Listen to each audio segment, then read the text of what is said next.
Bom, estamos aqui mais um episódio do nosso podcast Animal. Hoje a gente vai conversar um pouquinho sobre gestão, regulamentação com o Sérgio. Deixar ele se apresentar. Então, antes de mais nada, obrigado pelo convite.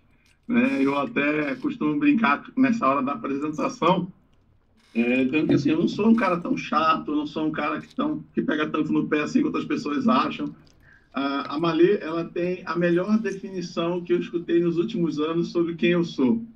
Ela diz que eu sou como é que é? O porta-voz do apocalipse. Então, porque eu sou aquele que entra no caos, né? Então, assim, eu adorei, eu falei para ela, cara, vou fazer uma camisa, valeu, com essa sua frase do apocalipse me chamando, assim, porque basicamente é isso, né? Eu sou médico veterinário, mas que atuo, né?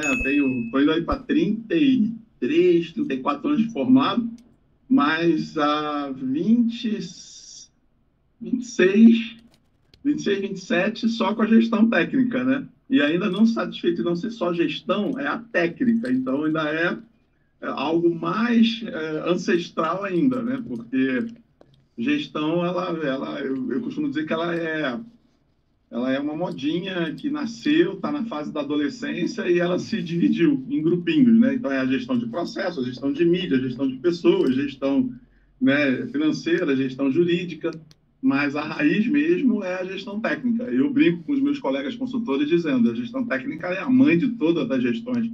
Então, esse sou eu, um cara que está há 20 e poucos anos na estrada, batalhando para fazer com que a gestão técnica seja reconhecida como especialidade, seja principalmente reconhecida como parte integrante de qualquer ato médico veterinário, seja ele qual for. E como é que você foi parar nessa área? Então, foi literalmente isso. Eu fui parar, porque planejar não planejei, não. Eu fui fazer veterinária porque eu queria salvar os animais do mundo, cara. Do mundo não, só da África.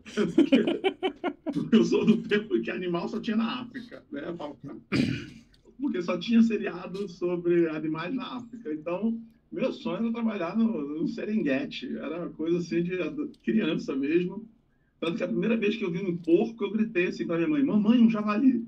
Eu sabia o que era um javali, mas não sabia o que era um porco. Entendeu? Então, assim, como toda criança, fui fazer veterinária por gostar de bicho, né? E ter essa. Os bichos eram um pouco estranhos, né? Mas também vem um pouco da minha origem. Eu sou do norte do Brasil, então os nossos bichos de estimação lá são um pouco diferentes Você é do de onde? tradicional cão e gato, né? Então, desde pequeno você é criado com outras espécies e aquilo cria em você a certeza de que existe muito mais do que possa supor a nossa van clínica médica cão e gato, né? Então, Uhum. Você é de onde? eu sempre fui. Eu sou de Belém do Pará. Minha esposa é do Acre. Ela foi mais longe. Eu brinco com ela que é do exterior. O Acre, coincidentemente, é o único estado brasileiro que eu nunca trabalhei. Nunca. O resto, todos os outros eu já passei por lá, tenho negócios, trabalho, tenho colegas, tenho projeto, é universidade, enfim. Mas o Acre é o único que eu ainda não fui. E aí eu trabalho com essa parte e a gestão técnica ela surgiu assim é, meio de acidente, né? Ela não foi planejada, foi justamente eu estava trabalhando na clínica médica, me formei, eu fui para o laboratório. A verdade é que eu acho que a gestão técnica ela surge para mim sem eu saber que ela era gestão técnica na época que não tinha departamento técnico, né? A gente não era veterinário promoter ou técnico ou da distribuidora como tem hoje, né? Uhum. Na época era departamento de vendas.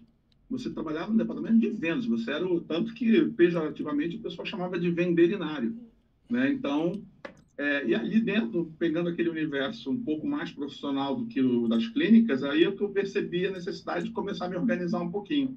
Aí quando eu fui para a clínica, eu sempre fui muito curioso, e aí eu venho de uma época onde a fiscalização médica veterinária não era feita por médicos veterinários, e sim por médicos, biólogos, arquitetos, enfermeiras. Tinha uma enfermeira aqui no Rio de Janeiro que era um terror, né? Ela odiava veterinário, era um inferno. Graças a Deus ela já está lá, então com certeza a gente ficou muito melhor. Mas aquilo me incomodava muito. Eu falei, cara, ninguém vai me pegar de calça curta. Eu comecei a ver que tinha legislação, mas que a gente não era ensinado isso na faculdade. A gente era ensinado no código de ética só ficar falando de ética, ética, ética, ética, mas na prática ninguém ensinava nada. E aí aquilo começou a me incomodar, perdão, e numa tentativa de me preservar, me autopreservar, eu comecei a ler sobre legislação. Aí comecei a melhorar para me defender. E aí começou alguns colegas a perceberem, começaram a pedir ajuda, e aí eu comecei a ajudar os colegas, eu comecei a escrever, eu comecei a pesquisar mais, e aí foi. E aí vieram aí 5 pós-graduações, todas fora da área veterinária, né, 4 pós e um MBA, porque não tinha nada. Quanto mais você estuda, mais necessidade de saber você tem. Porque o conhecimento que ele é passado, muitas vezes ele não está traduzido para o nosso mundo, né? Então, eu via sempre a oportunidade de traduzir isso para a veterinária. E aí foi o que aconteceu. E aí, sim, hoje eu planejo a gestão técnica, eu planejo minha carreira. Se não fosse assim, eu não estaria trabalhando até hoje com isso. Foi um aprendizado também. Tentativa e erro, dei cabeçada, errei muito no início, erro todo dia. Né? E ainda trabalhar num país onde a legislação aplicada ao universo veterinário é literalmente esquizofrênica, faz com que você esteja sempre muito atento, né? Para estar sempre de forma contínua na educação continuada, na autoeducação continuada, porque se você não continuar estudando, eu jurei que não ia fazer mais nenhuma especialização. Mentira, já estou fazendo de novo. Mas a gente não para. Jurei que A ia verdade é fazer. essa. Né? E se você pudesse definir o que é gestão técnica? Gestão técnica ela é a aplicação prática do conceito da responsabilidade técnica, porém num nível operacional. Porque todo mundo fala assim, responsabilidade técnica, função privativa do médico veterinário, do zootecnista, que certificará a qualidade dos atos médicos veterinários ou técnicos para a sociedade. É o olho da sociedade dentro do negócio veterinário. Blá, blá, blá, blá, blá, blá. É lindo, é bonito, mas não explica o que faz.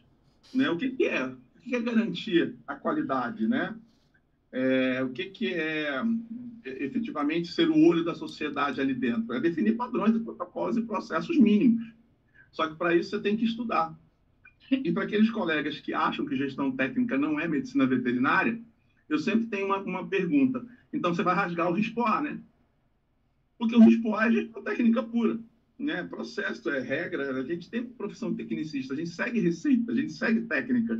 Então, para aqueles colegas que ainda hoje, em 2025, fazem gracinha, não querem aprender, acham que não é... Eu escuto até hoje que não é medicina veterinária. Essa semana mesmo, um coordenador de curso proibiu os alunos de falar sobre gestão técnica na semana acadêmica, porque ele disse que isso não é papel, o estudante não tem que aprender isso. Né? Então, vira e mexe, sempre acontecem algumas pérolas desse tipo na medicina veterinária, o que justifica o nível que a gente está hoje, né? Porque, infelizmente, uma pessoa dessa está formando novas gerações com essa visão completamente errada. E aí eu pergunto, você vai rasgar o RISPOA? Né? Se você é tão afeito à medicina veterinária, você passou pelo RISPOA. Então, você sabe que o RISPOA ele é um compêndio de técnicas e legislações. E a gestão técnica, o que eu quero, o que eu tenho feito nesses últimos anos, é simplesmente traduzir de forma muito simples e clara as regras do jogo da medicina veterinária. É a aplicação prática. Em vez de ficar falando só de ética, que é importante, mostrar como é que você é ético, não liberando uma carcaça cheia de canjiquinha, não fazendo adulteração de atestado de vacina no aeroporto para o cachorro do seu cliente viajar, né? Não comprando medicamento Robalto, preenchendo a ficha anestésica, né, ao final da cirurgia, preenchendo o prontuário da internação, fazendo o boletim médico, não utilizando o medicamento vencido, não usando aquele bendito sapato do inferno Crocs, né, não utilizar o frasquinho de vacina para fazer lembrancinha para cliente, pelo amor de Deus, rasgando a resolução 222, e quando a gente vai lá avisar, a pessoa ainda se sente ofendida na rede social e diz que vai continuar fazendo. Então, assim, a gestão técnica nada mais é do que essa aplicação através de processos, principalmente de educação. Eu não acredito na gestão técnica punitiva. Eu acredito na gestão técnica educativa. Deixa eu só desligar meu telefone, que eu acabei de descobrir que ele está tocando as notificações aqui. É porque eu não escuto e hoje eu tô de aparelho, por isso que eu percebi que ela tocou.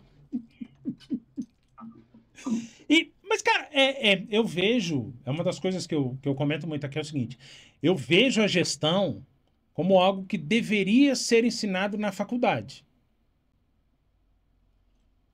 Sim, Porque concordo plenamente. a gente sai extremamente técnico no sentido de, eu sei como identificar uma patologia, eu sei como tratar, eu sei como selecionar um medicamento, mas aí quando você parte para essa área de conhecer a própria legislação que vai regulamentar aquilo que você faz, a gente não sabe, Uhum.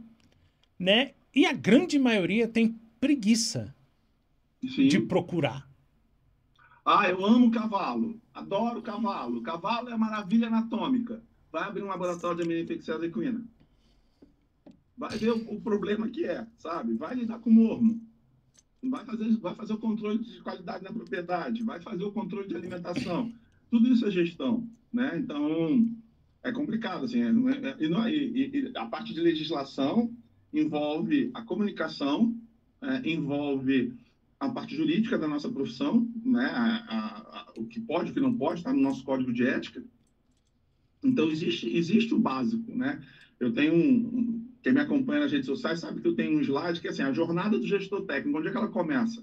Ela começa nos estados onde o CRMV ainda tem o curso de responsabilidade técnica, aquele é o curso, né? O básico que todo mundo deveria fazer.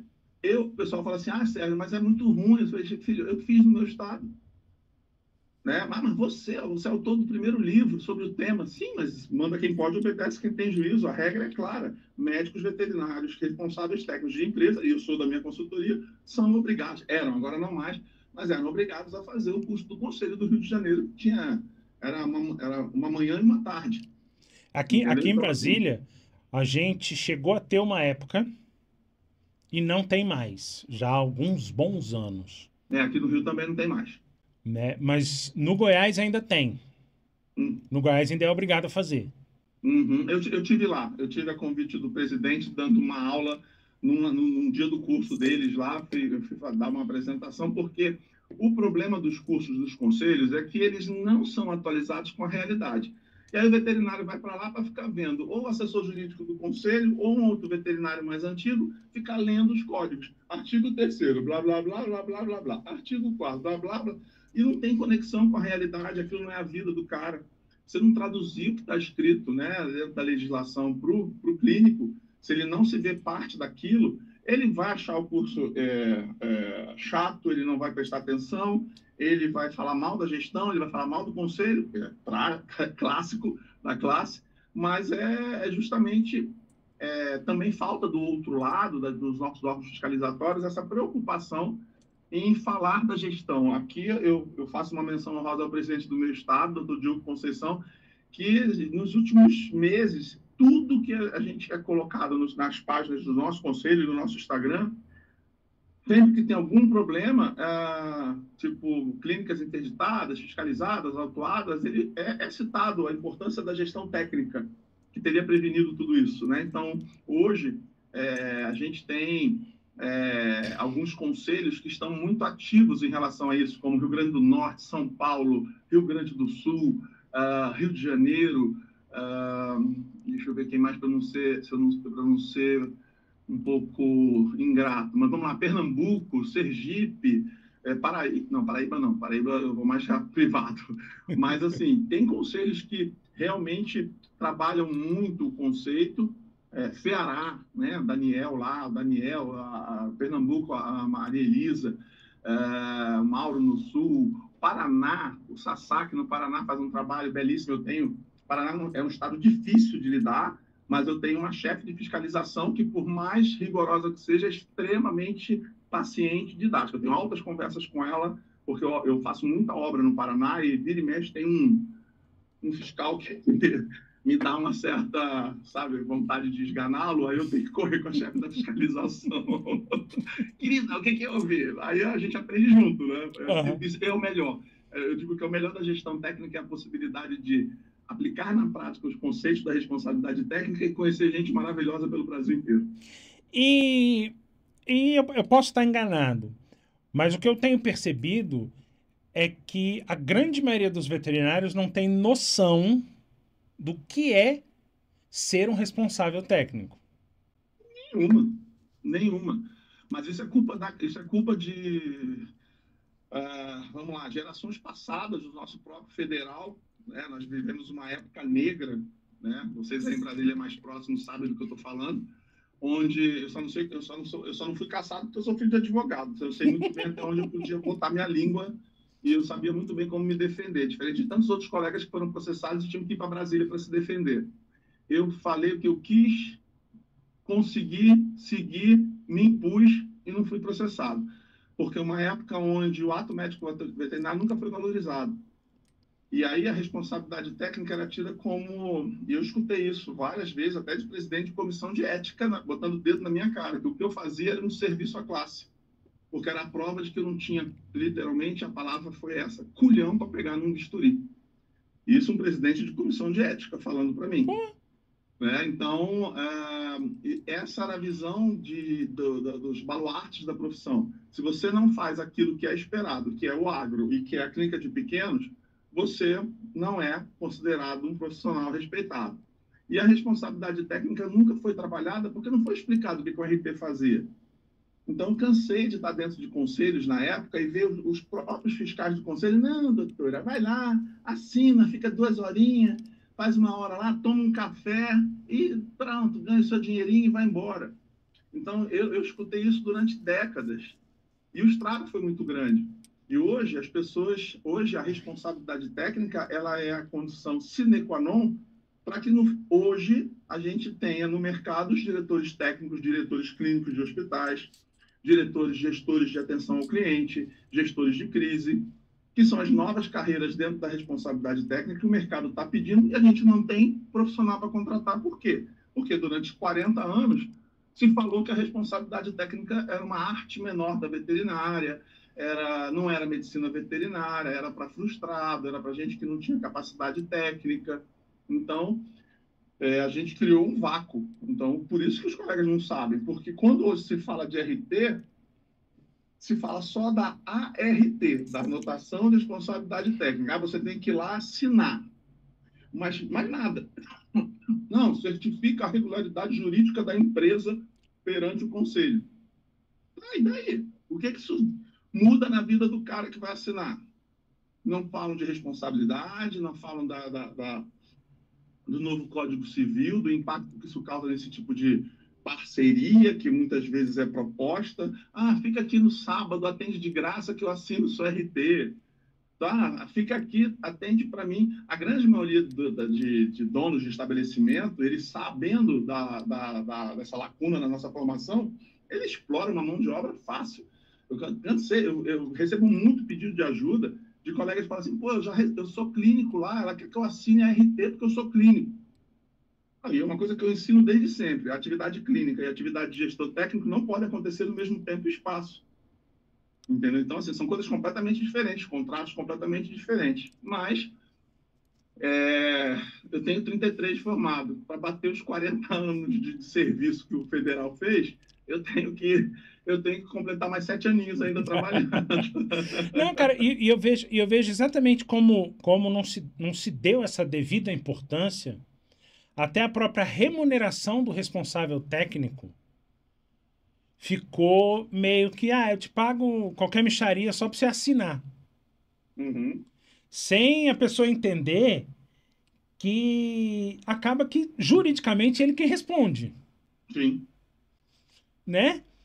E aí acaba que essa pessoa é um responsável técnico no papel e muitas vezes nem vai lá. Doc, eu já vi gente chegar dentro do conselho aqui do Rio, quando era em Vila Isabel. Eu morava atrás do conselho, eu vivia lá, né? Meu filho, vivia lá. E aí eu vi a gente chegando desesperado. Me ajuda aí que eu estou sendo processado, vê aí onde é que eu sou RT. Aí na época, a saudosa Henriette, que já faleceu, uma secretária do conselho, né? Uma recepcionista lá braba, alemã, ela só levantava aquela sobrancelha de rena loira dela assim para cima. Doutor, o senhor fez o quê? O senhor não sabe onde o senhor trabalha? Como assim? O senhor botou o seu nome? Nossa, ela comia o fígado. era a Santíssima Trindade da recepção do conselho, né? Solange e Simone estavam lá também do lado, era brabo, assim. E eu via essas coisas e eu ficava para morrer. Não foi uma, duas, três vezes, não. Gente que dá o nome nem sabe, não sabe onde é que está. E outra, contador que pega um garoto novo, assina aqui da minha agropecuária. Aí depois ele fica com o dado do aluno, do recém-formado, e bota em mais dois, três pet shops, sem o cara saber. Assina aqui. Ele não sabe o que ele está assinando, né? Então ele não sabe. E da questão da remuneração, antigamente nós tínhamos uma resolução que falava. Aí, em vez do conselho discutir isso, o que ele faz? Ele tira a resolução do ar e deixa cada um aí a Deus dará, né? Então, a gente tinha problemas, por exemplo, Santa Catarina foi um conselho que, na época, ele fez uma tabela proporcional. Eu aplaudi na época bastante. Era, enquanto o resto do Brasil inteiro cobrava um salário mínimo, Santa Catarina cobrava 1,2, 2,4, 3,6. Ela fazia um diferencial que seria, teoricamente, um FGTS férias, né? Então, na época, aquele presidente teve uma visão além do alcance, né? O cara foi visionário. Mas, hoje em dia, você tem que negociar a parte, o que você faz. E quanto mais qualificado você for, mais dificuldade você vai ter de encontrar mercado de trabalho em alguns lugares do Brasil. Porém, em outros, eles estão buscando essas pessoas qualificadas, né? Hoje a gente já tem, os grandes grupos não querem contratar ninguém sem qualificação. Só que não adianta você dizer que você é RT e você não saber o básico, né? E quais são as principais falhas que Da geralmente na gestão técnica? Então, eu posso vou dividir em três grupos para facilitar. Primeiro, assim, quando eu entro dentro de um estabelecimento, a primeira coisa que eu vejo, a primeira falha é fluxo. Fluxo e disposição. O veterinário ele quer ser reconhecido como médico, quer ganhar como médico, quer ser respeitado como médico, mas um médico jamais trabalharia nos muquifos que os veterinários trabalham. É aquela coisa do puxadinho. Vamos alugar uma casa e a gente vai fazendo assim, do jeito que dá. Por quê? Porque jamais se deram o trabalho de ler as resoluções de formatos do nosso conselho. Está lá. Mas Sérgio, não tem metragem. Sim, não tem metragem, mas a ABNT tem. O relatório da vigilância sanitária também tem, o roteiro, perdão. Então, assim, aquilo não conheceu a regra do jogo, né? O cara forma, ele acha que é só alugar uma casa e montar, né?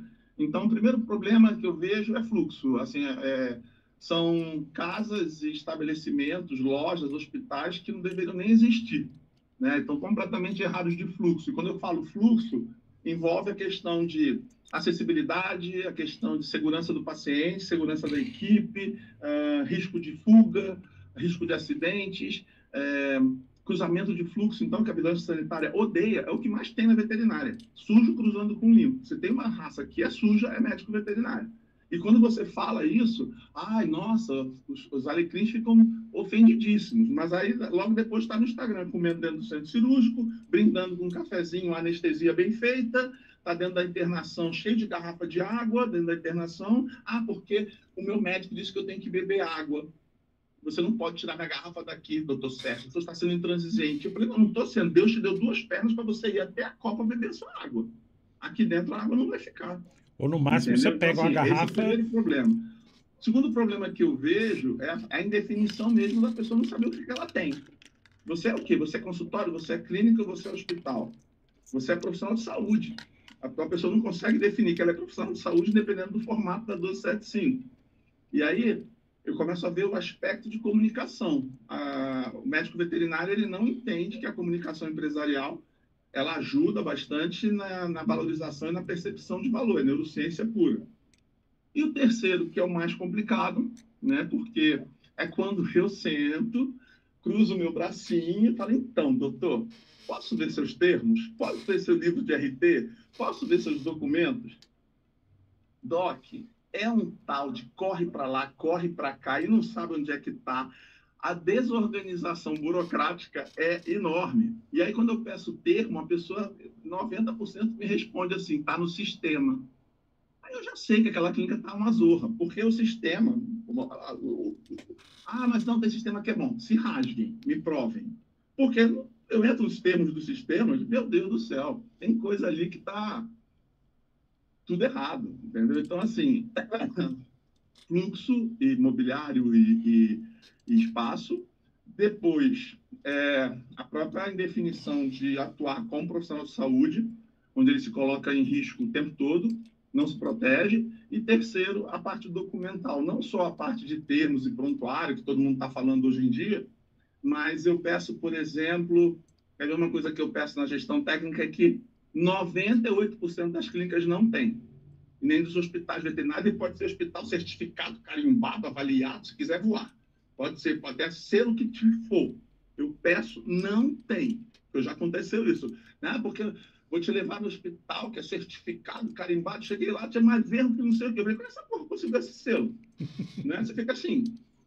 Aí eu só peço um documento, primeiro teste. Então, esse produto que você usa aqui para limpeza, né? Tem a FISPIC dele, por favor? Primeiro que a pessoa fica assim, fiz o quê? FISPIC, criatura. Eu preciso saber qual é o antídoto, se a tua tia da limpeza se intoxicar, porque você responde.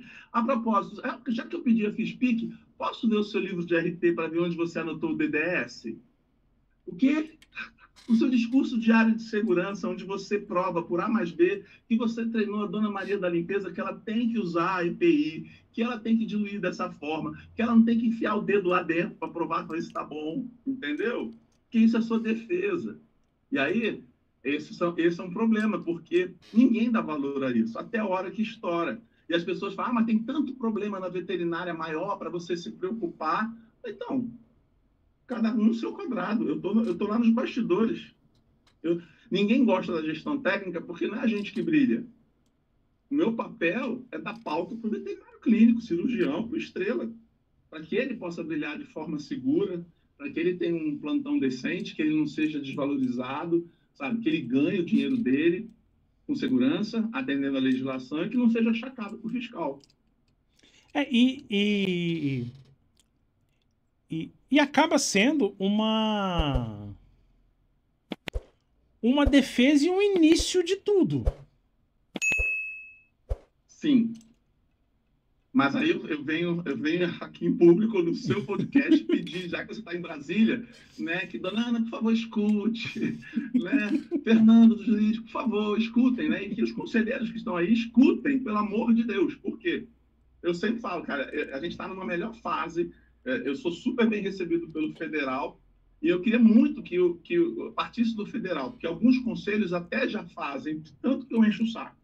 Primeira coisa, o primeiro erro institucional da gente em relação à responsabilidade técnica, em relação a esse início de proteção que você falou, que está certíssimo, é que em muitos estados o livro de RT é citado como um livro de ocorrência. Isso me deixa extremamente que, inclusive, se não me falha a irritado. memória, é como ele está no Siscad. Então, não é para ser isso. Não é para chamar. Porque, vamos lá, o mal do médico veterinário que trabalha com legislação no Brasil hoje, que tem o poder da caneta, é que talvez ele não tenha ido às aulas de literatura semântica e português. Então, ele gosta de fazer umas coisas que realmente são complicadas. E aí o que eu falo, gente, pelo amor de Deus, se eu tenho, né, a palavra ocorrência, ela me traz neurolinguisticamente a ocasionalidade, a surpresa, o fato inesperado. E aí, o que bota na cabeça da criatura? Não, você só anota aqui se tiver algum problema. Uhum. Aí não tem problema, fica aquele bando de livro branco, seja ele digital ou ele seja ele físico, dependendo do estado. Aí o que acontece? Eu já vi que eu ensino os meus alunos como que abre o livro de RT. Antigamente você tinha que levar no conselho, outros não. Hoje agora já é digital. Eu coloco, você tem que datar, tem que iniciar, colocar o que você faz. Porque o livro de RT, e não de ocorrência, ele é o prontuário da tua empresa. Ele é a tua defesa. Então, como é que você só pode colocar na sua defesa quando der problema?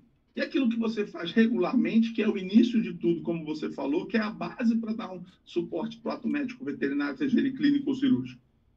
Está ali, coloca o seu roteiro, faz uma anotação. Se a gente for lembrar que a gente tinha que fazer uma vez por semana, 6 horas semanais, coloca então, faz assim, ó, toda segunda-feira ou toda sexta-feira, fecha a semana com tudo que for colocado. Mas eu não vou lembrar. Então vai colocando. Vai colocando diariamente, não tem o menor problema. Desde que você registre treinamentos, o que você fez, qual foi a rotina, o que você fez dentro do universo da gestão técnica, como sua rotina, não como ocorrência.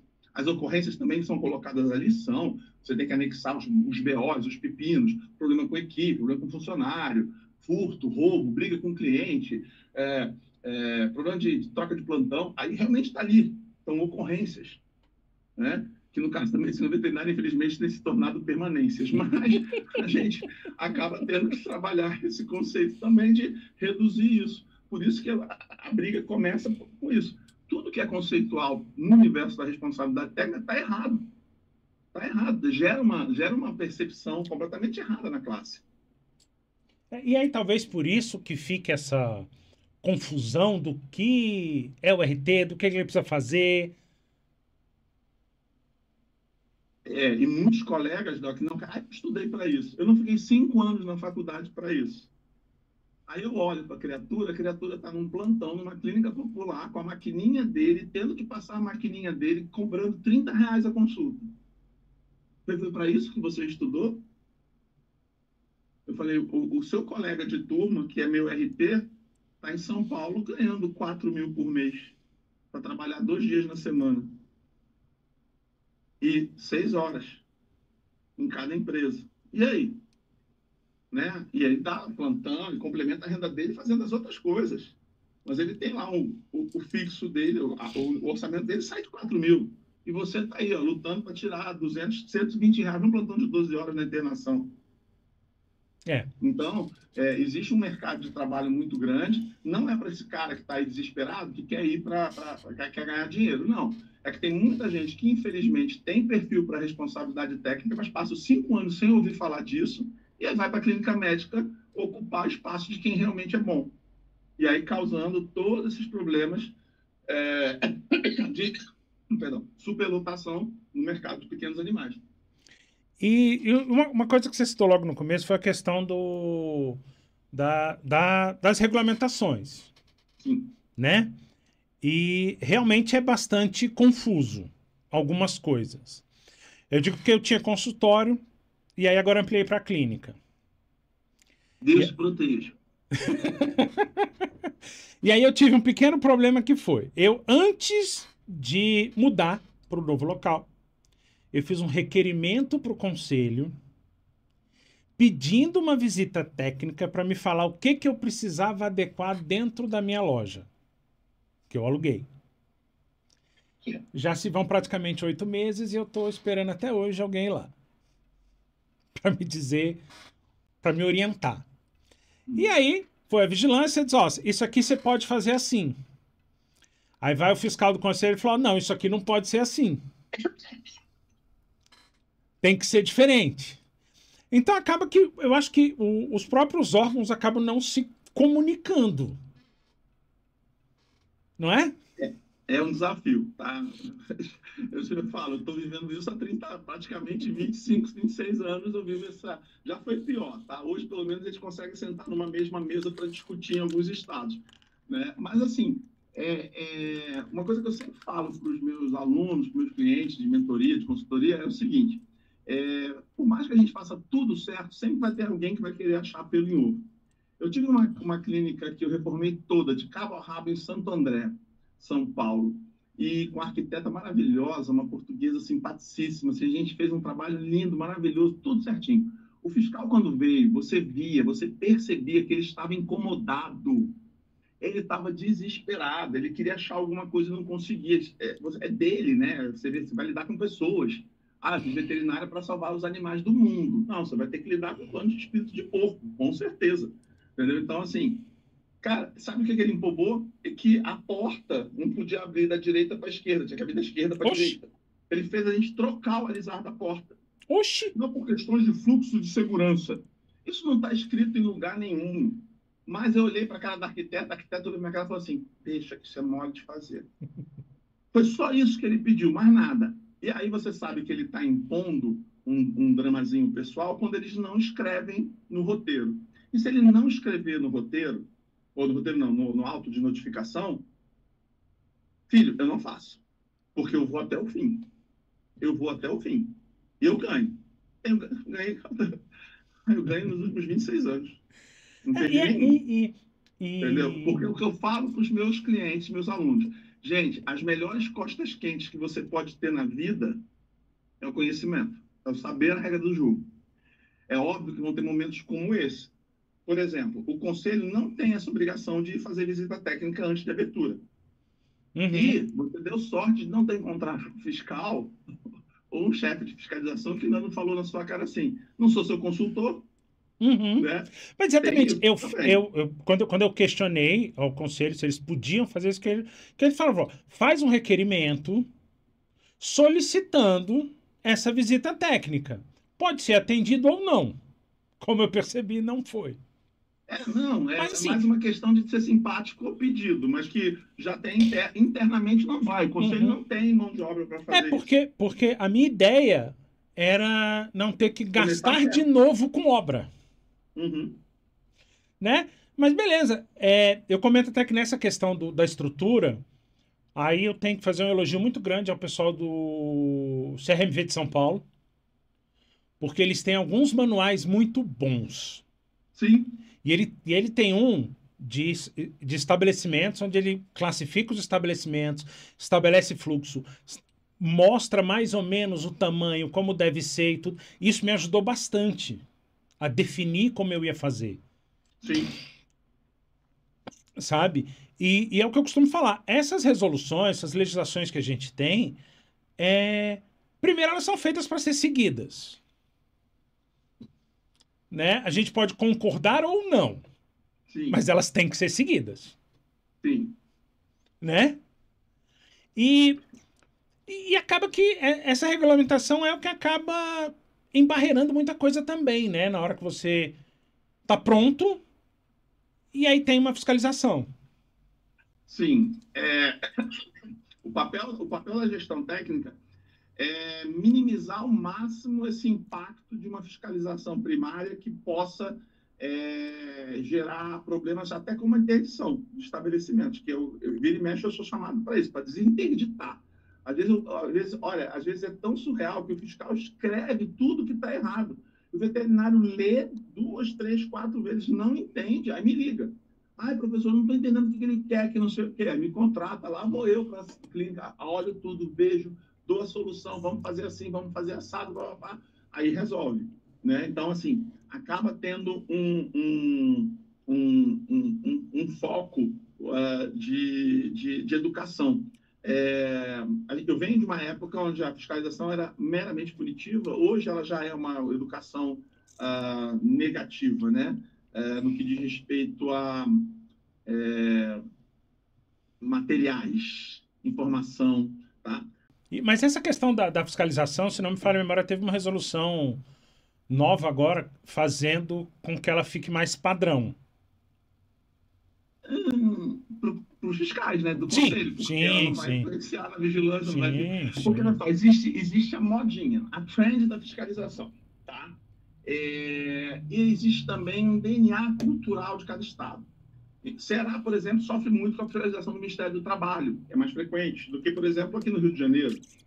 Aqui no Rio de Janeiro, a gente tem fiscalização da Conlurb, da empresa de limpeza pública. A gente tem que pegar manifesto de resíduo, a cidade do lado, porque Niterói não tem. Aqui a gente tem que preencher isso, entendeu? São Paulo, a vigilância é muito forte. A gente tem o Paraná, o Conselho é muito presente. A vigilância já nem tanto, dependendo se for capital. Grandes centros eu não vejo muito. No interior, a vigilância me dá trabalho. Cidades de divisa me dá muito trabalho. Santa Catarina já é mais tranquilo. Vai variar. Tem estado que aqui no Rio, o PROCON. PROCON, quando eu falo de PROCON nos outros estados, o pessoal fica assim, hã? Como assim PROCON? Falei, filho, PROCON já levou o veterinário preso aqui no Rio. Eita. Então, sabe, aquela coisa de telejornal, o veterinário saindo com a mão na cara, assim, sabe? Então, né? E, então, assim, é uma coisa que acontece bastante aqui, muita multa. Quando o PROCON começou aqui com a primeira operação deles, eles dão nome de operação internamente, é uma coisa muito engraçada. A primeira operação que saiu aqui alguns anos atrás chamava Operação Scooby-Doo. Nossa Senhora, foi uma leva. levado para prestar declarações na delegacia. E por coisas como medicamento vencido, coisa que quase não tem na veterinária, né? Achar um medicamento vencido dentro da clínica. Ah, mas eu não estou usando, tá para descarte. Prova. Os meus alunos sabem provar.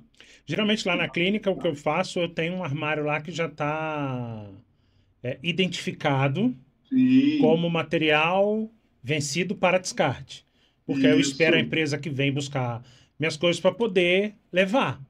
Isso, mas a grande maioria aqui acha que isso é que os veterinários eles acham que isso não é veterinária, Doc. Que existem problemas mais importantes. Aí vai todo mundo preso para a delegacia, eu morro de rir, né? Cara, E parece que Deus escolheu aquelas pessoas mais chatas e mandou a fiscalização ali. Aquele cara mais crítico da gestão técnica foram os que foram presos. Eu sei que eu ri por uma semana. cara, o que eu falo muito é o seguinte: o meu ganha-pão vem dali. Uhum. Então eu preciso fazer o mais correto e certo possível. Sim. Até porque eu pago pensão alimentícia, então eu preciso desse dinheiro entrando na minha Com conta. certeza, com certeza. E não vai ser legal assim, pô, não é preso porque paga a pensão alimentícia, tudo certinho, é um bom pagador, aí tá lá preso porque tá lá com medicamento vencido, com ketamina que comprou a mais e não lançou, não tem justificativa dessa ketamina a mais, ou porque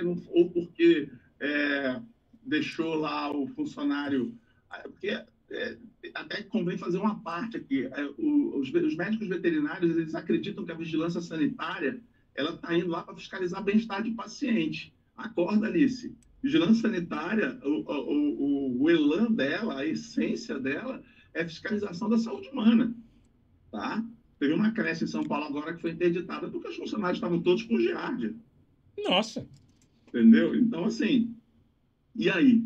Né? O pessoal vai os animais. Problema, o fiscal da vigilância sanitária, ele não avalia o roteiro. O roteiro não é baseado com foco no bem-estar animal. Tá? Isso deixa para zoonoses, isso o PROCON ainda observa um pouco, o Conselho observa, mas assim, aí você tem fiscal de tudo, tem fiscal de postura municipal, você tem fiscal do Ministério da Agricultura. Dependendo do estado que você está, você pode chegar até 14 fiscais diferentes É, batendo aqui, na sua porta. aqui o meu alvará da vigilância, né? Ele vem detalhado todos os órgãos por onde passou. Na verdade, da vigilância não. O meu alvará total. Alvará. Ele vem lá, vigilância, bombeiro, cara, até Secretaria de Educação, tem tudo listado ali, né? E eu brinco que lá na clínica eu tenho dois problemas básicos. Primeiro que eu trabalho sozinho, então sou eu que faço literalmente tudo, porque para não ter exceção de saco de funcionário, não vou mentir, Uhum. e porque como eu abri tem 6 meses, é o que eu falo, eu não vou botar ninguém lá se eu não tiver condição de pagar o que eu acho justo. E segundo, a vigilância é atravessando a rua. É do outro lado. Então eu tenho que estar tudo certinho, Eles vão passar lá para tomar cafezinho toda hora. sabe? E eu sempre tive uma preocupação com essa questão da legislação, de ler, de saber, até para em eventuais situações saber como me defender, né? E eu vejo que tem muita. É uma coisa que eu comentei realmente assim, não se dá devida importância a tudo isso, né? Com E essa certeza. regulamentação é o que vai fazer seu negócio ser muito bem sucedido no final das contas. Não, e outra coisa, quem hoje tem dinheiro para tirar, para pagar multa, ficar parado, ficar interditado, né? Então, assim, não é uma questão de prevenção de vida do seu negócio, né? Vital do seu negócio, você está correto. Eu digo assim, quando eu me formei, eu comecei a trabalhar em 93, simplesmente não existia Código de Defesa do Consumidor. Então, a galera que vem depois Código de Defesa do Consumidor, querido, hoje, tudo que a vigilância. Eu costumo dizer que o PROCON e a vigilância são fiscalizações espelho, em alguns momentos. Tudo que a vigilância vê, o PROCON vê também. Só que a vigilância vê sobre a ótica sanitária e o PROCON vê sobre a ótica da relação consumerista. Então, se a vigilância sanitária acha, ela vê uma tinta rachada, com mofo, parede suja, ferrugem, ela vê isso do aspecto sanitário, de colocar em risco, né, a qualidade do ar, a qualidade de contato físico por parte dos funcionários. Já o conselho, o PROCON, perdão, ele olha isso como uma falha na prestação de consumo, a qualidade está zero. Então, ele considera isso como um crime contra a economia popular. Medicamento vencido, medicamentos fora de conservação, a parte de qualidade do que você oferece, tipo canil enferrujado, de baia, de internação, PROCON lacra na hora. Então, pensando nisso, assim, a gente deve ter alguns requisitos mínimos. Sim. Né? Eu daria um conselho, assim, para quem estiver ouvindo. Quero dar o primeiro passo. Então, www.cfmv.org.br, legislação, sabe? Eu costumo dizer que se os veterinários eles lessem 5 resoluções, pelo menos, já me ajudaria bastante o seu negócio, né? E você não iria ter que, em vez de chamar um gestor técnico, já ter que de cara chamar a galera do direito veterinário por todo o Brasil para te defender, né? Que são a Resolução 1000 de eutanásia, a nova de comunicação, o Código de Ética, né? A Resolução 1275 do nosso conselho, que ainda está em vigor, que é a de formatos, né? Deixa eu ver. E a 1069, que ela está perdida lá no meio, mas para a gente da responsabilidade técnica ela é fundamental, porque ela aborda todos os grupos taxonômicos, ela é universal e ela tem um passo a passo bem básico ali do que um RT faz onde tem animais. Então, eu sou muito fã da 1069. Aí, claro, né? Completando a sexta, termos e documentos. Lembrando que é um guia, não é para imprimir aquilo e usar, tá? Como o pessoal está fazendo, mas... Lá na clínica eu peguei mas todos eles... É melhor aquilo do que nada. Se você não tem nada, porque o pessoal fala assim, Sérgio, mas nem todo mundo tem dinheiro para contratar um escritório de advocacia para fazer os termos redigidos e não sei o quê, papapá. Ok, mas se você vai nas lives, se você faz curso, vai nas semanas acadêmicas, vai nos eventos, e você começa a anotar, você começa a ter capacidade de assumir para você essa responsabilidade de melhorar os seus termos da 13, entendeu? Então, assim, você vai dando uma melhoria aos poucos, você não fica descoberto. Quanto mais você ouvir falar de gestão técnica, mais você vai estar seguro. Porque a gente, né, o pessoal fala assim, nossa, mas a gestão técnica faz tudo? Não, eu sou aquele profissional, hoje mesmo eu entreguei um orçamento para uma rede, onde o meu papel é determinar quais são os problemas, fazer um diagnóstico e, se necessário for, encaminhar para outros consultores específicos de cada área, dependendo do que eu encontrar lá no check-up. Não dá para subir a chupacana ao mesmo tempo, entendeu? Então, isso, quer ver um exemplo claro? O meu curso de RT online, eu tive uma turma que eu estava com 100 e poucos alunos, foi acho, a minha maior turma online, e eu tinha ali dentro dos 12 perfis, 12, 13 perfis de direito veterinário que tem na internet hoje, no Instagram, 8 já foram meus alunos. Né? Fizeram o curso de gestão técnica, sabem que precisam andar ao lado da gestão técnica. Então, os advogados eles têm uma visão muito mais estratégica do que o médico veterinário. E hoje oferecem os serviços para os médicos veterinários. E eu sou muito grato de poder trabalhar com a grande maioria deles. Né?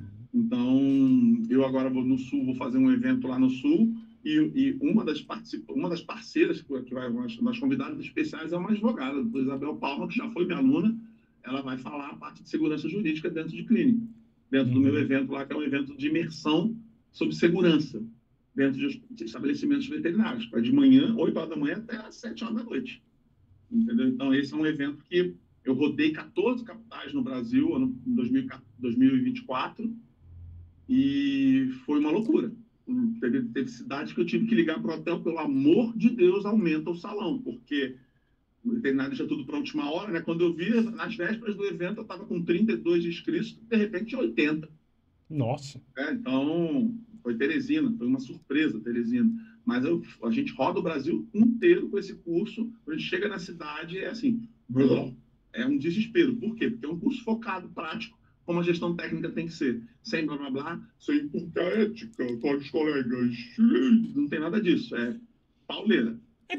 Acaba que é uma gestão mais prática, por assim dizer. Sim, Né? Realmente não tem muita enrolação. Porque é basicamente legislação que tem que ser feita e como se deve fazer. Correto? sim. E aí a gente ainda aborda essa interface. Porque se você fala.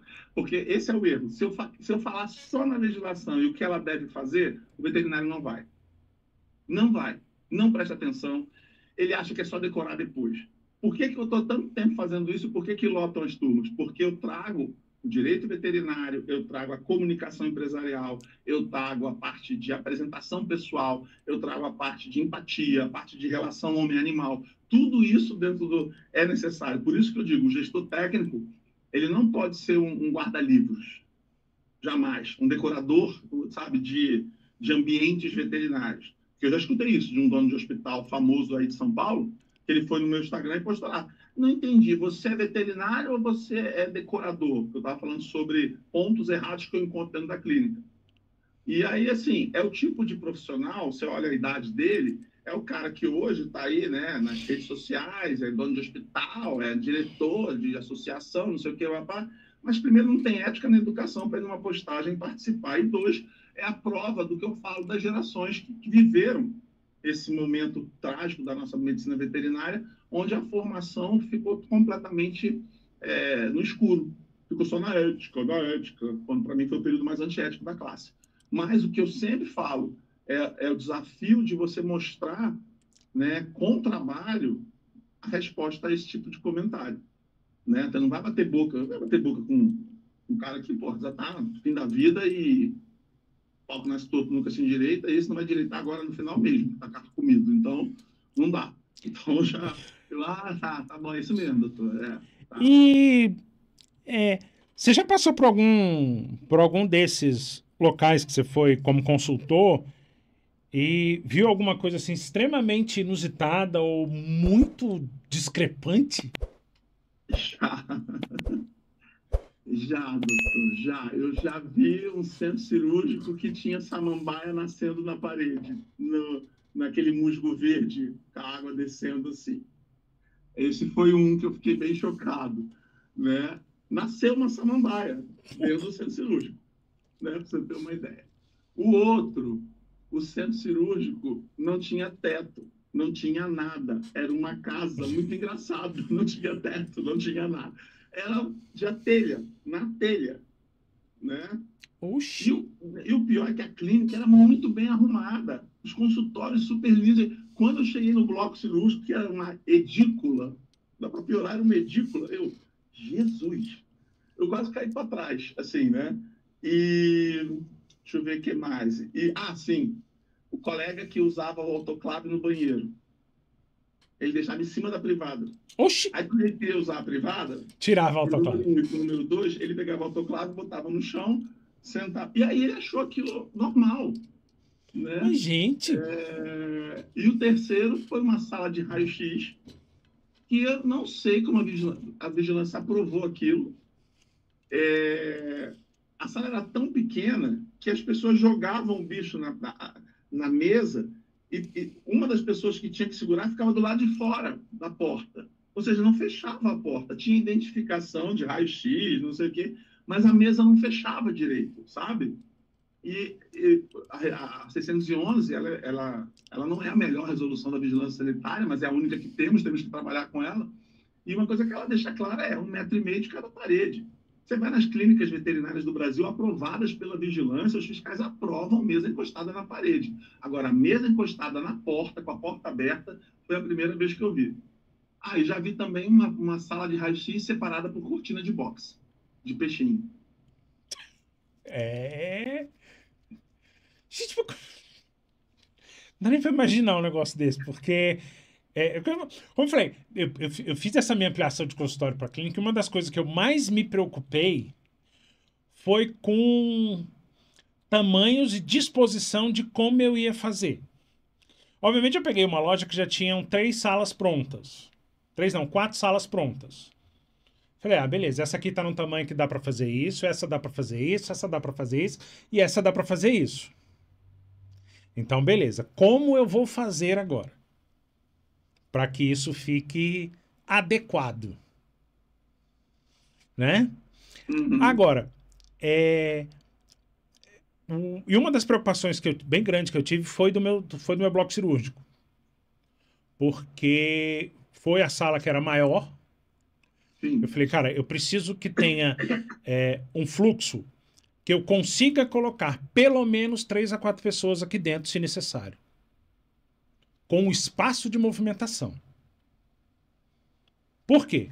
Às vezes é o cirurgião, o auxiliar, o anestesista e o outro veterinário ali auxiliando na cirurgia.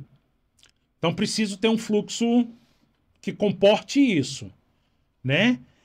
E foi algo assim que eu pensei, todo o meu ambiente ali foi pensado de uma forma que eu falei assim, cara, o que eu vou precisar mexer menos para gastar menos para conseguir que fique adequado às normas. Uhum. Mas o que eu vejo é que, até pelo que você estava relatando aí, essa preocupação ela é quase inexistente, né? Ela é inexistente, e aí eu escuto a própria classe falar assim, a ignorância é uma bênção, né? Eu falo, cara, quando eu vejo um veterinário falar isso, né, me dá uma tristeza, é claro, né? Mas ao mesmo tempo diz, tá, eu tenho muito que trabalhar ainda, né? Mas é a realidade, assim, a grande maioria desconhece totalmente a necessidade de sair do sonho para a adequação do mesmo à realidade. Porque o meu papel é não deixar que o teu sonho se torne um pesadelo. Esse é o meu papel. Como consultor, é sempre olhar isso, né? Mas aí você vai nos grandes eventos brasileiros, tá lá, Hospital Modelo. Eu nem entro mais, porque eu vou passar raiva, sabe? Não vou entrar, porque as pessoas vão achar que é aquilo, entendeu? Então, assim, eu já tive um problema num desses, uma vez fui barrado, não deixaram entrar, né? Porque eu ia ver as coisas erradas. Eu falei, agora que eu vou entrar mesmo, agora que eu vou entrar. Né? E entrei. E estava tudo errado mesmo, entendeu? Mas é tal negócio, não fazem apenas com. Se você se chama de hospital modelo, vamos botar fluxo, e não era o que tinha. São estandes fechados dentro de um caixote. Aí, meu filho, isso não é hospital modelo. Uhum. Né? Então você tem que entender. E as pessoas acham normal aquilo. Então a gente forma toda aquela multidão que está para entrar ali, vai ver, acho que aquilo que é o certo. E aí vai ver coisas erradas e a gente vai ter que educar. Mas melhorou muito, tá? Melhorou muito. Eu venho de uma época em que eu era chamado na comissão de ética, eu era xingado, eu era desmerecido, ninguém assistia minhas palestras. Hoje as pessoas já sabem que eu tenho um compromisso, com o sonho de cada um. Dois, com o meu próprio nome, porque minha mãe me ensinou que a única coisa que eu tenho de valor para levar dessa vida é o nome. E três, com a medicina veterinária, que eu devo tudo. Por quê? Porque eu me comprometo a sempre estar trazendo temas novos, né? Hoje mesmo eu estava entregando um tema novo da palestra que eu vou dar em novembro. Acabei de chegar de Recife com 2 temas novos que eu vou fazer só em Recife, falando de longevidade, estratégias de comunicação. Porque as pessoas, elas falam assim, nossa, mas a gestão técnica, ela te dá uma capacidade de atuar em vários temas, né, Sérgio? Então, vou dar o exemplo, né, da última PetVet. Eu falei, gestão técnica, para uma plateia de médico de família, que é médico, biólogo, veterinário. Falei sobre o papel do gestor técnico no programa Saúde da Família. Falei na mesa redonda de radiologia, ainda dei uma palestra de radiologia. Falei sobre gerontologia veterinária e ainda falei sobre os problemas estruturais, técnicos de estabelecimentos veterinários, que é a nossa raiz. Né? Então, assim, as pessoas falam, nossa, mas você fala de tudo, né? Eu falei, a gestão técnica me deu essa fundamentação. Porque na gestão técnica, ou você estuda e busca soluções, e muitas vezes elas não estão nos compêndios de legislação, elas vão estar fora, e você traz para que você possa fazer com que a legislação seja melhor compreendida. É por isso, por isso, por isso. Ah, entendi. Porque se você só lançar a legislação, vai ser, a gente volta na década de 90. E como é que você vê o futuro da própria gestão técnica dentro da veterinária? Então, ainda não somos reconhecidos como especialidade. E quando eu falo somos, eu e Márcio Mota. Só, porque só tem nós dois. Então, assim, o Márcio foi meu aluno, fez meu curso 7 vezes. Na 8ª vez que ele ia se matricular, eu proibi. Ele, mas eu tenho medo de começar. Eu falei, eu vou dar na sua cara, eu vou levar, eu vou agora ligar para sua mulher te dar uma surra de peia. Tu vai, né? E hoje ele tem a Legal Vet, é presidente da Associação Nacional dos Médicos Veterinários.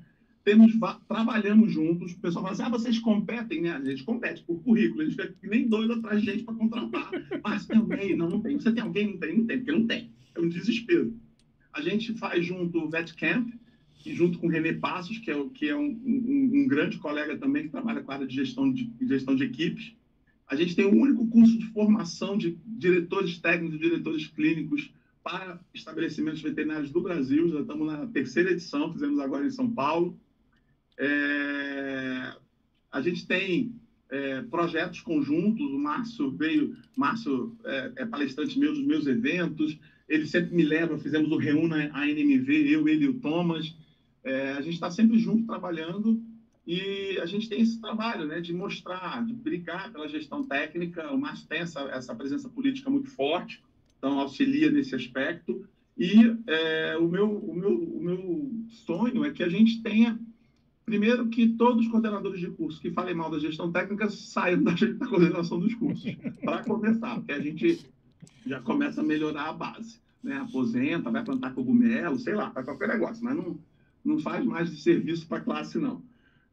Depois que a gente tenha mais espaço para falar de gestão técnica, como esse que você está me dando, que eu sou extremamente grato, e que a gente possa, futuramente, definir protocolos. Eu sou presidente e o Márcio é diretor da Associação Brasileira de Gestão Técnica. A gente está fazendo isso para tirar a associação, né, andar, porque somos só 5 pessoas. E todo mundo tem as suas atividades. A gente teve um problema sério de documentação, cartório é um inferno, banco é um inferno. Muito banco não aceita a conta de associação. Mas, se Deus quiser, até o final do ano a gente resolve isso. Eu sou o atual presidente até 2026 e a gente está aí buscando, né, fazer com que a associação seja respeitada, primeiro seja conhecida, para depois ser respeitada. E a gente ter ela forte como um órgão de fomento e de apoio, inclusive ao nosso conselho, né? O Conselho Federal, a gente é muito agradecido, porque o Conselho Federal já nomeou a BGTVET para um projeto de treinamento interno. Então, isso é muito legal da nossa parte, que é a prova de que a gente está seguindo. Mas o meu sonho é que mais e mais alunos, né? Eu tenho, graças a Deus, hoje, vários ex-alunos e mentorados que seguiram nas suas carreiras e melhoraram por causa da gestão técnica. De todas as áreas, vigilância, defesa, clínica de pequenos, medicina felina, oftalmologia equina, medicina de peixe, donos de clínicas, donos de pet shop, cirurgia, intensivismo, controle de qualidade. Eu tenho alunos de todas as áreas que buscam a gestão técnica, querem fazer o curso comigo justamente para melhorar a sua... Eu tenho colegas que estão na indústria que falaram: Sérgio, o diferencial na entrevista foi ter feito seu curso, né? A minha vaga eu devo a você. Então, assim, para mim é um orgulho muito grande. Hoje, eu não tenho muito tempo mais para estagiário. Então, eu só tenho um mentorado hoje de São Paulo, só, a qual eu vou me dedicar para que, primeiro, ele forme bem e escolha o melhor caminho. Óbvio, se for para a área de gestão, eu vou ficar muito feliz. Mas, se não for também, que ele use a gestão para ele ser feliz na medicina veterinária. Então, eu queria muito, assim, que no futuro todos os colegas primeiro respeitassem a mim e ao Márcio, saber que... Não podem nem acusar o Márcio de que ele não sabe usar o bisturi, porque ele teve clínica por 20 anos, né? Nunca ninguém vai falar isso para ele. Para mim, ainda jogam na minha cara isso, né? Mesmo eu tendo clinicado por 14 anos, né? Então, assim... e que respeitem o fato de que nem eu, nem Márcio surgimos na pandemia dançando no TikTok, né? A gente tem um passado... Graças a Deus. Tem aí 20 anos de estrada, no mínimo, né? Dando cabeçada, dando plantão, sabe? Dentro de clínica, dentro de hospital, e que a gente está ali para ajudar vocês. Bom, para a gente descontrair um pouco...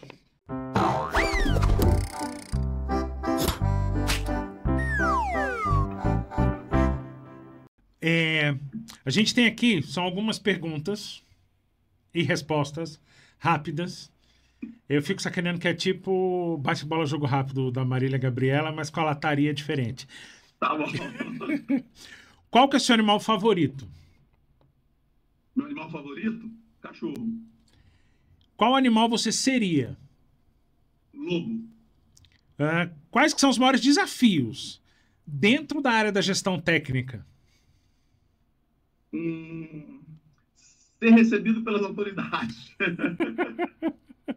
Um sonho. Um sonho? Nunca mais ter que fazer dieta porque eu estou magro. Se você pudesse ter alguma característica de algum animal, qual seria? Ai, rapaz. Eu acho que eu gostaria de ter a serenidade do lobo sozinho numa montanha. Tem algum filme, desenho ou série que tem algum animal que você goste? Filme, desenho, série que tem algum animal que eu goste. Cara, assim, eu acho que da minha infância, né, não teve como eu não me apaixonar pelo Scooby-Doo. E a realização do sonho foi quando eu fui clínico de um canil de dog alemão, Arlequim e Dourado. E aí foi assim, ali nossa, quando eu fui contratado, quando eu vi os cães, eu comecei a chorar de felicidade. Eu estava assim, bem Scooby-Doo. Eu criei dog alemão durante um bom tempo. E um dos primeiros dog alemão que eu tive chamava Scooby-Doo, porque eu sou muito criativo. Né? E foi inclusive um desses cachorros que eu tive que acabou me levando a fazer veterinária há 20 e tantos anos atrás. Que foi porque ele teve um problema muito sério. A gente na época não tinha recurso. E eu tô formado há 23. Eu estava na faculdade ainda, então deve ter aí em torno de uns 25, 26 anos atrás. Né? E aí por isso eu resolvi que eu iria fazer veterinária. Olha. Para que não acontecesse o mesmo com outras pessoas. Sim, sim. Né? É meio utópico, mas foi o que eu pensei na época. E aí a gente. Normal. E aí eu criei dog alemão durante muito tempo, cara. E é uma raça que eu sou apaixonado. Porque só que hoje em dia eu moro em apartamento, é inviável. Eu tenho 2 shih tzu mesmo, que não cabe. Tinha uma prima da minha mãe que tinha um dog alemão dentro de um apartamento. A Urla era uma Arlequim gigantesca, que eu não sei como ela cabia dentro daquele apartamento de 2 quartos. Nossa. Mas sobreviveu e bem durante muitos anos. Tem algum animal que você tem medo? Que eu tenha medo? Eu não gosto de macaco. Esse é bem diferente.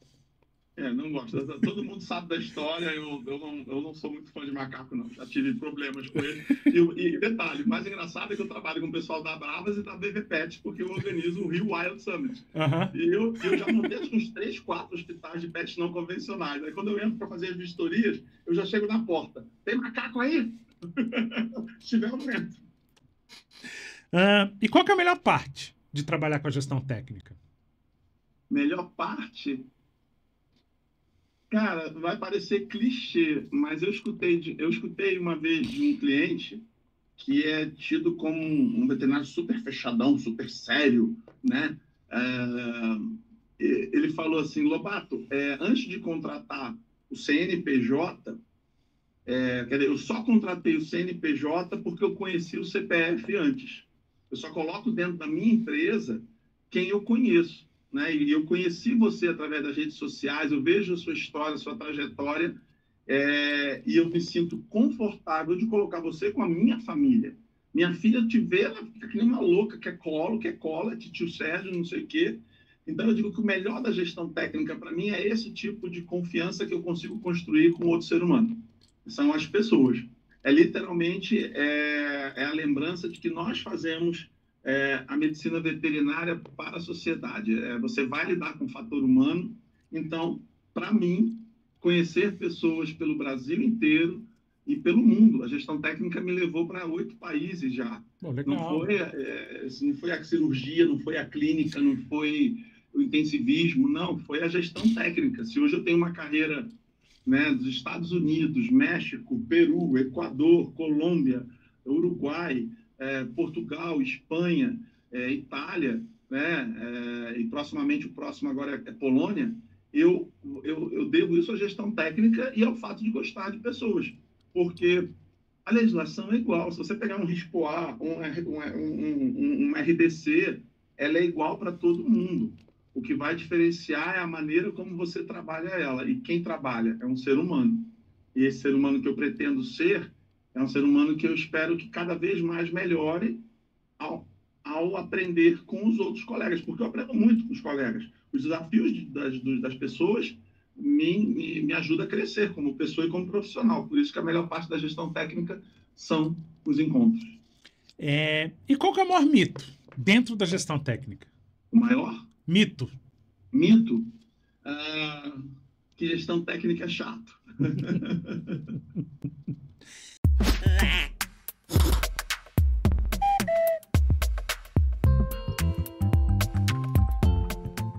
E que dica que você daria para quem quer abrir uma clínica?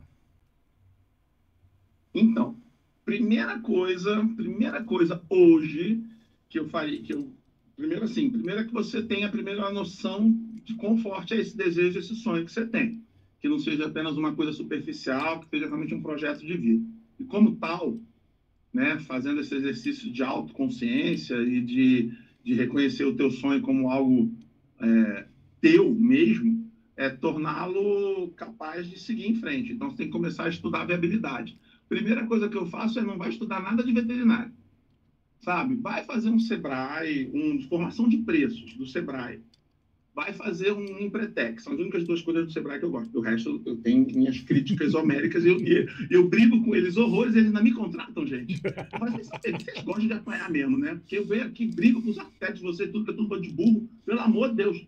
Né? Mas o Empretec e a formação de preços básicos, entender imposto, entender tributação, entender como formar o preço de uma consulta, custo fixo, isso é muito importante. A primeira coisa é começar com a parte teoricamente chata, que é a parte de finanças, a parte da sustentabilidade do negócio do ponto de vista inicial, né? Entender o que é capital de giro, da onde vai vir o teu dinheiro. Porque o resto, as outras linhas do tempo vão se sobrepor. A linha do tempo da busca do imóvel, da comunicação, definição de nome, equipe, compra de material, compra de insumo. Mas, a priori, é isso. Bom, eu queria agradecer, realmente. Redes sociais, para quem quiser mais informação. Como diz uma amiga minha, vá lá meu arroz de festa do Instagram. Eu não deixo. Ela fala que ela acorda, já vai direto no meu Instagram para ver os meus stories motivacionais, porque eu faço questão de ter. Justamente por essa questão das pessoas, o meu Instagram ele é muito mesclado com coisas humanas e com coisas profissionais, né? O lado pessoal e o profissional. O Gioso mesmo fala muito, conversando comigo, a gente em off, ele fala que eu sou a única pessoa que ele conhece do mercado veterinário que tem essa capacidade de ter um Instagram mesclado dessa forma, onde as pessoas estão ali vendo. Hoje, por exemplo, tem uma foto minha fazendo exame de sangue, né? E eu tô lá, e aí, detalhada, como é que estão os exames de vocês? Não sei o quê, papapá. Sempre trazendo isso, e eu tenho, a minha agência sabe que ela periodicamente tem que me entregar um grupo de stories motivacionais, onde eu falo, porque a resposta, as mensagens que eu recebo em inbox são muito, muito, muito impactantes, às vezes com uma postagem boba, sabe? Tipo, eu indo viajar cansado, eu falo do cansaço, e isso dá um retorno muito grande. Então, @SérgioLobatoVet é o Instagram, a maneira mais fácil de você me acompanhar, ver o calendário, ver os eventos que a gente vai fazer em 2026 já. 2026 já está aí, então a gente já está com o calendário de 2026. Tem os e-books lá para você aprender. Tem lá, vamos montar a sua clínica, que todo mundo está me pedindo. Ele físico, estou fazendo os testes já, mas já tem lá à disposição de vocês na biblioteca. Como brincou um amigo meu hoje, meu tatuador, que teve lá para levar a cachorrinha dele, que resolveu virar um unicórnio, resolveu virar um rinoceronte, arrumou um abscesso bem na base do focinho entre os olhos. Aí fui brincar, ele falou, rapaz, não vou nem dizer pra você que o Natal tá chegando, porque daqui a pouco já é carnaval. Né? Queria agradecer mesmo. A parte toda de gestão, como um todo, é uma área que eu gosto muito. E eu não vou mentir, não. Eu apanho pra cacete lá na clínica. Porque a gente é obrigado a aprender na marra como é que faz. Bem-vindo ao clube. Né? A gente é obrigado a aprender a fazer na marra aquele negócio. E eu, durante muito tempo, trabalhei para os outros. Tem 4, vai para 5 anos que eu resolvi montar primeiro o consultório e agora ampliei para a clínica e tô. A barba que já estava branca está ficando um pouco mais. Né? E aí é um tema que eu gosto bastante. Eu queria agradecer mesmo. Né? Eu espero que a gente tenha conseguido, pelo menos, plantar a semente da importância do que é a gestão técnica. Né? Muitíssimo obrigado. Mesmo. Eu que agradeço, né? Como eu te falei, o espaço para falar de gestão técnica é algo que eu valorizo demais. Né? Eu tento trazer de uma forma muito lúdica, de uma forma muito brincalhona, porque eu sei que foi assim que eu consegui seguir até hoje, né? Trazendo de uma forma muito mais tranquila, didática, funcional, prática, trazendo para o universo do médico veterinário. E, assim, me incomoda ver, às vezes, recentemente eu vi 2 pessoas falando de gestão técnica tentando voltar àquela formalidade, e eu falei, que é isso, né? E graças a Deus as pessoas já assumiram também. Então, assim, porque não vai se sustentar. Se você não encontrar caminhos novos para falar com a nova geração também, sabe? Você tem que ter todo um cuidado, um zelo. São diferenças de vocabulário, diferenças de sonhos, de propósitos. E eu lido com gente que está aí, que da mesma faixa etária que eu, mais velho que eu, são os donos de hospitais, mas eu lido com plantonista, eu lido com especialista, eu lido com equipe de estagiários, o meu mentorado, eu tenho que lidar com pessoas de diferentes faixas etárias e trazer isso para o desafio da gestão técnica é muito bom, e poder contar com espaços como esse. Eu só tenho que dizer que só tenho a agradecer a oportunidade. Para mim foi ótimo. Bom, queria dizer também que a gente aqui conta com o apoio do Ilha Brasil. Vídeo, internet, marketing, tem esse estúdio que onde eu gravo podcast, tem estúdio com Chroma Key, então dá para você montar videoaula, curso, dá para fazer bastante coisa aqui, tem equipe de produção que é bem empenhada, e dizer que é isso. E até semana que vem.